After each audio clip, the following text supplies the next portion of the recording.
देखिए तो कल अपन ने क्या है एक्सरसाइज 1.1 कंप्लीट किया था। अपन स्टार्ट करेंगे एक्सरसाइज 1.2 स्टार्ट करेंगे। देखिए अपन कौन से एक्सरसाइज स्टार्ट करेंगे, एक्सरसाइज 1.2 स्टार्ट करेंगे। देखिए एक्सरसाइज 1.2 में अपन क्या पढ़ेंगे, तो एक्सरसाइज 1.2 में पढ़ेंगे अपन ये 4 चीजें पढ़ेंगे। सबसे पहले रिक्त समुच्चय, या इसको शून्य समुच्चय भी बोलते हैं, शून्य समुच्चय, जीरो सेट या एम्प्टी सेट। इसको अपन क्या बोलते हैं, रिक्त समुच्चय या शून्य समुच्चय। एक तो अपन ये पढ़ेंगे रिक्त समुच्चय या शून्य समुच्चय। दूसरा अपन पढ़ेंगे, दूसरा टॉपिक रहेगा अपना परिमित समुच्चय, परिमित या निश्चित समुच्चय। इसके बाद अगला पढ़ेंगे अपरिमित, अपरिमित या अनिश्चित समुच्चय।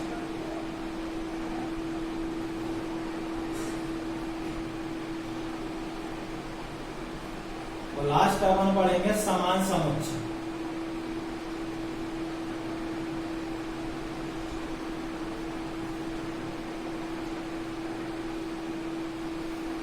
तो देखिए अपन आज अपना टॉपिक रहेगा, ये रहेगा अपन ये 4 प्रकार के समुच्चय पढ़ना है।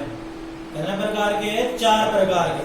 सबसे पहले अपन रिक्त समुच्चय, उसके बाद परिमित या निश्चित समुच्चय, अपरिमित समुच्चय और समान समुच्चय, ये टॉपिक पढ़ेंगे। तो सबसे पहले अपन आए रिक्त समुच्चय पर, इस पर आए रिक्त समुच्चय।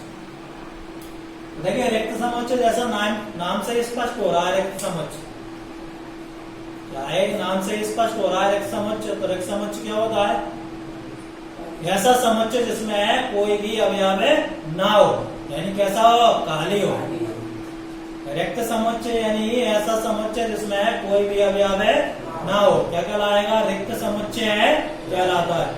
रिक्त समुच्चय यानी खाली, यानी ऐसा समुच्चय जिसमें कोई भी अवयव ना हो, रिक्त समुच्चय कहलाता है। और रिक्त समुच्चय का संकेत होता है फाई।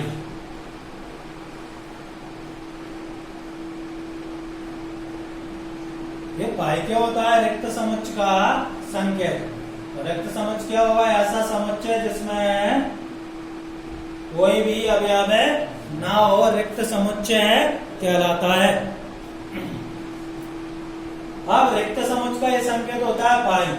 मान लो इसको सारणीबद्ध रूप में लिखना चाहे तो सारणीबद्ध रूप में इसका संकेत होगा ये केवल खाली।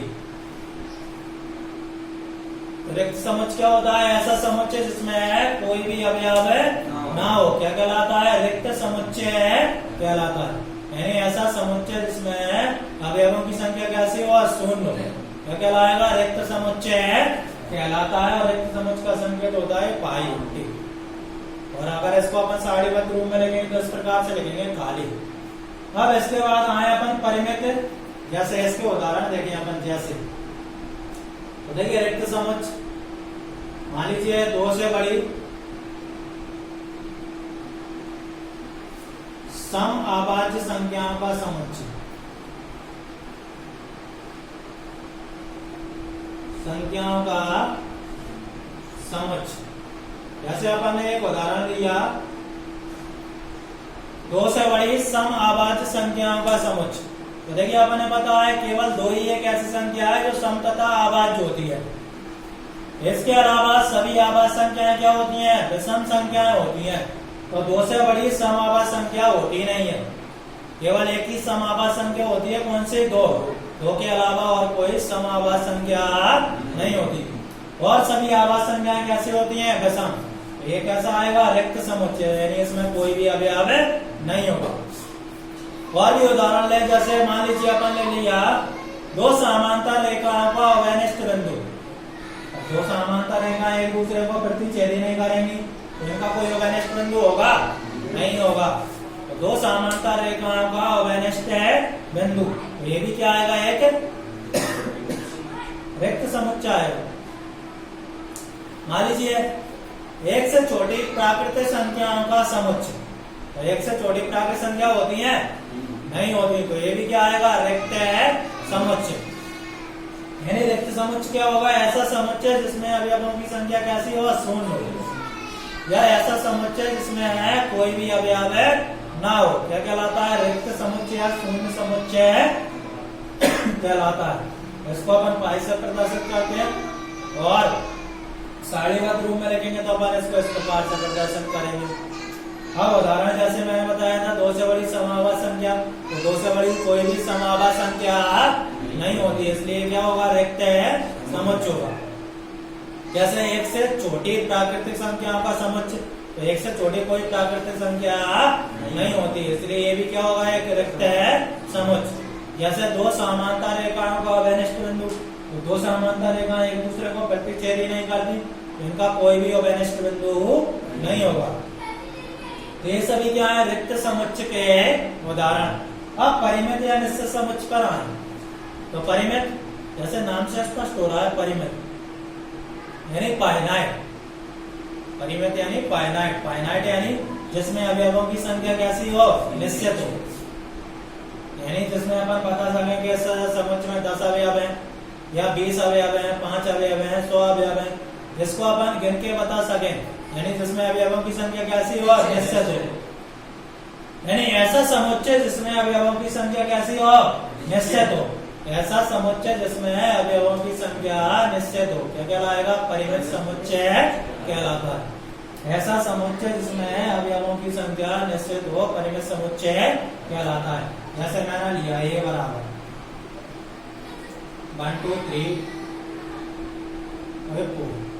देखो इसमें अवयवों की संख्या कैसी है? निश्चित, इसलिए क्या कहलाएगा? परिमित समुच्चय। मान लीजिए मैंने लिया दूसरा B बराबर 1 3 5 डॉट डॉट डॉट और ये अपन ने ले लिया 99। देखो ये भी क्या है? इसमें अवयवों की संख्या निश्चित है, कहां तक जा रहा है? 99 तक। ये भी क्या होगा? परिमित समुच्चय। अब आप इसमें याद देखें, एक पॉइंट और ध्यान रखें, अपन ने कोई भी समुच्चय दिया है और उसका अगर अपन ने अंतिम अवयव दिया है, क्या दिया है? अंतिम अवयव, वो हमेशा कौन सा होगा? परिमित समुच्चय। जिसका अंतिम अवयव नहीं दिया होगा वो कैसा आएगा? अपरिमित समुच्चय।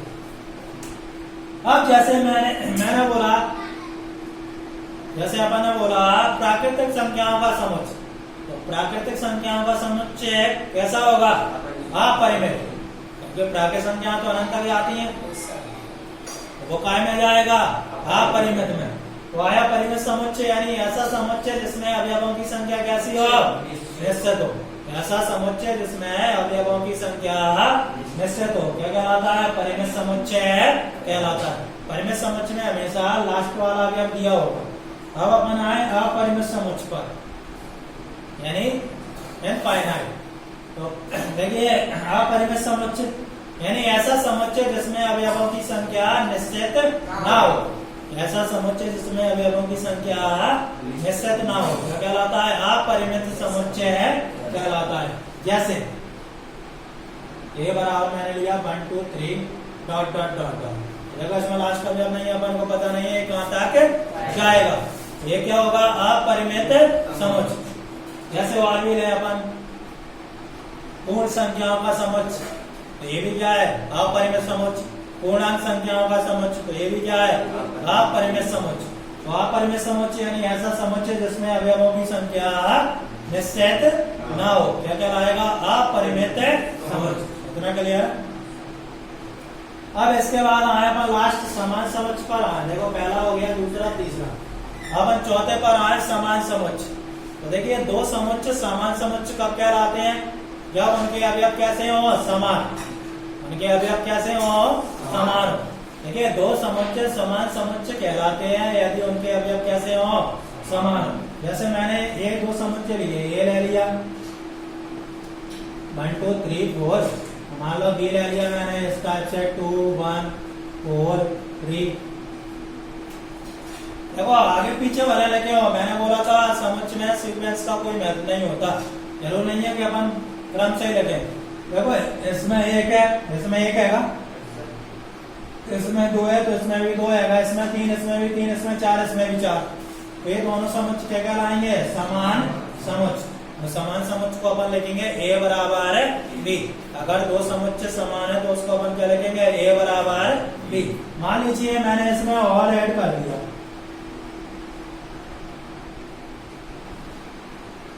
देखिए तब भी ये क्या होगा, समान समुच्चय होगा, तब भी क्या होगा, समान समुच्चय। क्योंकि देखो दो इसमें रिपीट कर दिया, रिपीट का नियम नहीं होता, इसमें रिपीट कर दिया। अभी अब तो वही है, अभी अब कैसे हैं, समान, इसलिए कैसे होंगे, दोनों समान समुच्चय। मान लीजिए मैं यहाँ तक लग रहे हैं इसको, तो ये ए नॉट इक्वल भी आएगा, यानी ए और बी समान समुच्चय नहीं होंगे, क्योंकि इसमें 3 है और इसमें 3 नहीं है। दो समुच्चय समान समुच्चय कब कहलाते हैं, जब उनमें अवयव कैसे हो, समान हो। दो समुच्चय समान समुच्चय कहलाते हैं यदि उनके अवयव कैसे हो, समान हो। और इसको अपन अगर दो समुच्चय और भी समान समुच्चय तो अपन इसको ए बराबर भी लिखते हैं, और अगर दो समुच्चय समान समुच्चय नहीं है तो उसको ए नॉट इक्वल बी लिखेंगे, यानी ए बराबर नहीं है बी लिखेंगे। तो देखिए 4 प्रकार के समुच्चय पढ़ेंगे अपन, रिक्त समुच्चय, परिमित समुच्चय, अपरिमित समुच्चय, समान समुच्चय। देखो इनकी परिभाषाएं समझ में आ गई, तो उनके परिभाषाएं देखो नाम के अकॉर्डिंग है। रिक्त समुच्चय यानी जिसमें कोई भी अवयव ना हो, परिमित समुच्चय यानी जिसमें अवयवों की संख्या निश्चित हो, अपरिमित समुच्चय यानी जिसमें अवयवों की संख्या निश्चित ना हो, समान समुच्चय यानी जिनके अवयव कैसे हो, समान हो। देखिए अपन बात करते हैं अब क्वेश्चन पर आए 1.2 पर। आप हमेशा ध्यान रखें, कुछ अपरिमित समुच्चय ऐसे होते हैं जिनको अपन समुच्चय निर्माण रूप में नहीं लिख सकते, यानी सभी अपरिमित समुच्चयों को अपन समुच्चय निर्माण रूप में नहीं लिख सकते। जैसे मान लीजिए अपन कुछ को अपन सारणीबद्ध रूप में नहीं लिख सकते, या सारणीबद्ध रूप में कुछ अपरिमित समुच्चयों को अपन सारणीबद्ध रूप में नहीं लिख सकते। जैसे मान लीजिए अपन ने दे दिया वास्तविक संख्याओं का समुच्चय, तो वास्तविक संख्याओं का कोई पैटर्न ही नहीं होता। प्राकृतिक संख्याओं का समुच्चय तो अपन पैटर्न पता है, 1 2 3 डॉट डॉट डॉट जाएगा। अब वास्तविक संख्या तो सभी संख्याओं को मिक्स करने पर वास्तविक संख्या प्राप्त होती है, उसका कोई पैटर्न थोड़ी होता है। जैसे परिमित संख्याओं का समुच्चय, परिमित संख्याओं का कोई पैटर्न थोड़ी है कि यही परिमित संख्याएं होंगी। जैसे मान लीजिए किसी रेखा के समांतर रेखाओं का समुच्चय, तो अपन उसको सारणीबद्ध रूप में कैसे लिखेंगे, यानी कुछ अपरिमित समुच्चयों को अपन सारणीबद्ध रूप में नहीं लिखा जा सकता। अपन एक्सरसाइज पर आए 1.2 पर, तो केवल परिभाषाओं के आधार पर ही क्वेश्चन है इसमें। अपन क्या करेंगे, परिभाषाओं को समझ लिया तो इन परिभाषाओं के आधार पर ही क्वेश्चन है। तो देखिए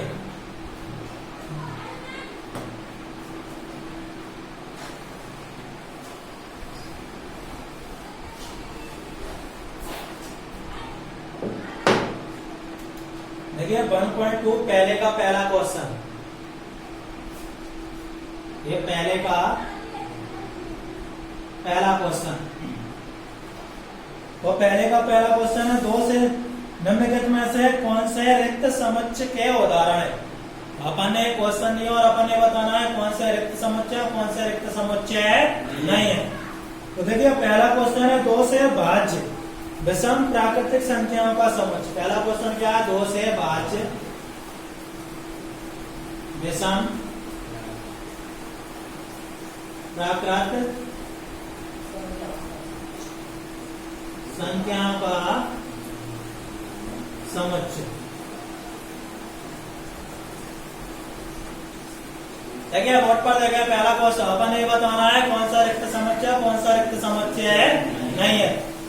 देखिए ये है 2 से भाज्य विषम प्राकृतिक संख्याओं का समुच्चय। तो अपन ने बताया विषम संख्या 2 से भाज्य होती नहीं है, तो ऐसी कोई विषम संख्या नहीं है जो 2 से भाज्य हो, यानी इसमें कोई भी अवयव है नहीं होगा, इसलिए क्या आएगा, रिक्त है समुच्चय। इसके बाद अपन दूसरे पर आए, दूसरा नंबर। तो दूसरा नंबर क्या है, दूसरा नंबर है सम अभाज्य संख्याओं का समुच्चय।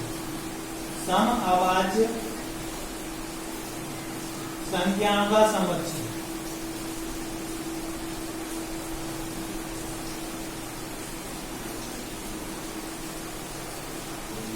देखिए अपन ने दिया सम आवास संख्याओं का समुच्चय, तो ये रिक्त समुच्चय नहीं है, क्योंकि सम आवास संख्याओं के समुच्चय क्या होगा, ये आएगा। सम आवास संख्याओं का समुच्चय कितना आएगा, ये, क्योंकि 2 क्या है, सम भी है और अभाज्य भी है। तो सम आवास संख्याओं का समुच्चय, अगर अपन इसको सम आवास संख्याओं के समुच्चय को सारणीबद्ध रूप में लिखना चाहे तो ये आएगा इसका सारणीबद्ध रूप। ये रिक्त नहीं है इसलिए रिक्त समुच्चय नहीं होगा। क्यों नहीं होगा रिक्त समुच्चय? क्योंकि समावत संख्याओं का समुच्चय कितना होगा? ये 2 आएगा इसमें, इसलिए रिक्त समुच्चय नहीं होगा। इसके बाद अपन आए तीसरे क्वेश्चन पर। तो तीसरा क्वेश्चन है x है दैट x एक प्राकृतिक संख्या है। x है दैट x एक प्राकृतिक संख्या है। प्राकृत संख्या है तथा x लेस देन 5 साथ ही x ग्रेटर देन 7। देखिए आप इसको समझे, अपन ने क्या दिया? x है दैट x क्या है? एक प्राकृत संख्या है और एक ऐसी प्राकृत संख्या है जो 5 से छोटी हो 7 से बड़ी। ऐसी कोई प्राकृत संख्या नहीं होती जो 5 से कैसी हो? छोटी और 7 से बड़ी हो। यानी इसमें 2 कंडीशन लग रही हैं। कितनी कंडीशन लग रही हैं? 2। 5 से कैसी हो? छोटी और 7 से बड़ी। देखो इसमें कोई भी ओवेनेस का अवयव नहीं आएगा। 5 से छोटी कौन सी हो जाएंगी? 1 2 3 4 यानी ये आएंगी। और 7 से बड़ी कौन सी है? 8 9 10 डॉट डॉट डॉट। इसमें कोई ओवेनेस का आएगा नहीं आएगा, इसलिए क्या होगा? एक रिक्त है समुच्चय होगा। ऐसी कोई प्राकृतिक संख्या नहीं है तो 5 से कैसी हो? छोटी और 7 से बड़ी। 5 से छोटी अभी भी होती तो होता, क्योंकि 5 से छोटी तो होती है और 7 से बड़ी भी होती है, लेकिन दोनों कंडीशन एक साथ दी है अपन ने। 5 से छोटी और 7 से बड़ी। तो ऐसी कोई प्राकृतिक संख्या नहीं होती तो 5 से कैसी हो? छोटी और 7 से बड़ी हो। इसलिए क्या होगा? एक रिक्त है समुच्चय होगा। इसके बाद अपन आए अगले क्वेश्चन पर। चौथा क्वेश्चन देखिए, चौथा क्वेश्चन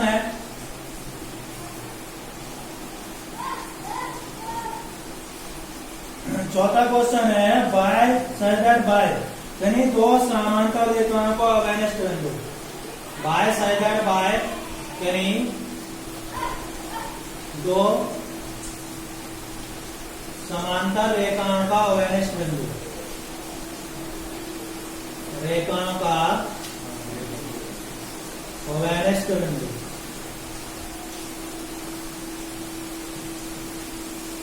देखिए अपन ने दिया है बाय साइडेड बाय किन्हीं 2 समांतर रेखाओं का अगेंस्ट बिंदु। तो अपन ने पता है कि समांतर रेखाएं एक दूसरे को प्रतिच्छेद नहीं करती। जब तक कोई रेखाएं प्रतिच्छेद नहीं करेंगी उनका कोई भी अगेंस्ट बिंदु नहीं होगा। बाय साइडेड बाय क्या दिया है? किन्हीं 2 समांतर रेखाओं का अगेंस्ट बिंदु। तो किन्हीं 2 समांतर रेखाओं का कोई भी अगेंस्ट बिंदु नहीं होता, इसलिए क्या होगा? एक रिक्त है समुच्चय होगा। इसमें अवयवों की संख्या कैसी होगी? 100। इसके बाद अगले क्वेश्चन पर आए तो अगला क्वेश्चन है सेकंड नंबर। तो सेकंड नंबर में अपन ये बताना है निम्नलिखित समुच्चयों में से कौन से परिमित है और कौन से अपरिमित। अब सेकंड नंबर के जो क्वेश्चन है उसमें अपन ने क्या बताना है? निम्नलिखित समुच्चयों में से कौन से परिमित है और कौन से अपरिमित है। तो देखिए अपन देखिए सबसे पहले पहला क्वेश्चन। तो पहला क्वेश्चन है वर्ष के महीनों का समुच्चय।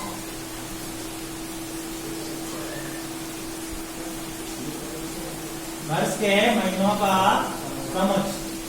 तो देखिए अभी मैंने बताया था आप लोगों को परिमित और अपरिमित बताया था। परिमित यानी जिसमें अवयवों की संख्या कैसी हो? निश्चित हो, वो परिमित समुच्चय कहलाएगा। जिसमें अवयवों की संख्या निश्चित नहीं होगी वो क्या कहलाएगा? अपरिमित समुच्चय। तो अपन यहाँ देखें वर्ष के महीनों का समुच्चय। तो अपन ने पता है वर्ष में कितने महीने होते हैं? 12 निश्चित है, इसलिए क्या आएगा? परिमित समुच्चय। ये क्या होगा? परिमित। तो पहला तो होगा परिमित। अपन दूसरे नंबर पर आए, सेकंड नंबर। इसका दूसरा नंबर है 1 2 3 डॉट डॉट डॉट। देखो इसमें अपन अवयवों की संख्या निश्चित नहीं है, अलग कर जाएगा डॉट डॉट। तो ये क्या लाएगा? अपरिमित समुच्चय। ये कौन सा होगा? अपरिमित समुच्चय। इसके बाद अपन तीसरे नंबर पर आए 100 से बड़े धन पूर्णांकों का समुच्चय, 100 से बड़े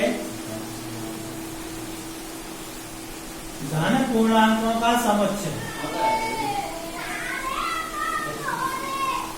एक क्वेश्चन और रह गया इसमें, देखिए तीसरा क्वेश्चन है 1 2 3 डॉट 99 और 100। देखो इसमें अवयवों की संख्या निश्चित है, 1 से लेकर 5 तक है 100 तक। जैसे कि ये कौन सा समुच्चय होगा, परिमित समुच्चय। इसके बाद चौथा क्वेश्चन है, तो चौथा क्वेश्चन क्या है, 100 से बड़े धन पूर्णांकों का समुच्चय, 100 से बड़े धन पूर्णांकों का समुच्चय।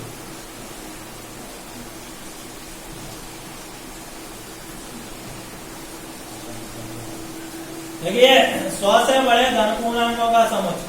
अब 100 से बड़े धन पूर्णांक तो अनंत होंगे, इसलिए परिमित नहीं होगा। तो कैसा होगा, ये अपरिमित, क्योंकि इसमें अवयवों की संख्या निश्चित नहीं है। इसके बाद 5वें नंबर पर आए, तो 99 से छोटे अभाज्य पूर्णांकों का समुच्चय, 99 से छोटे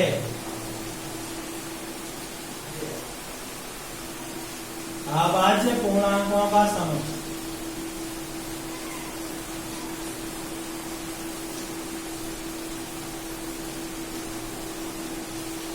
देखिए 99 से छोटे अभाज्य पूर्णांकों की बात करें तो 99 से छोटे, जैसे अपन 2 से स्टार्ट करें अभाज्य पूर्णांकों को, तो 2 से स्टार्ट करेंगे तो 2 है, 3 है, 5 है, 7 है, ये कैसे होंगे, परिमित। अगर 99 से बड़े दिया होता तो कैसा हो जाता, अपरिमित।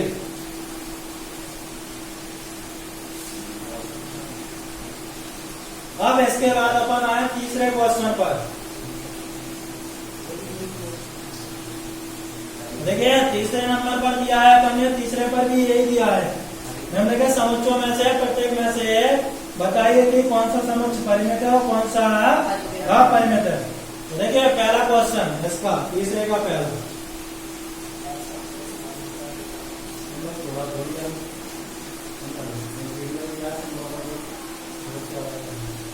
देखिए तो पहला क्वेश्चन है एक्स अक्ष के समांतर रेखाओं का समुच्चय। तो पहला क्वेश्चन क्या है, एक्स अक्ष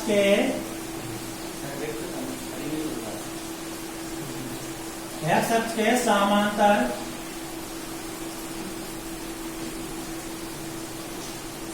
रेखाओं का समुच्चय।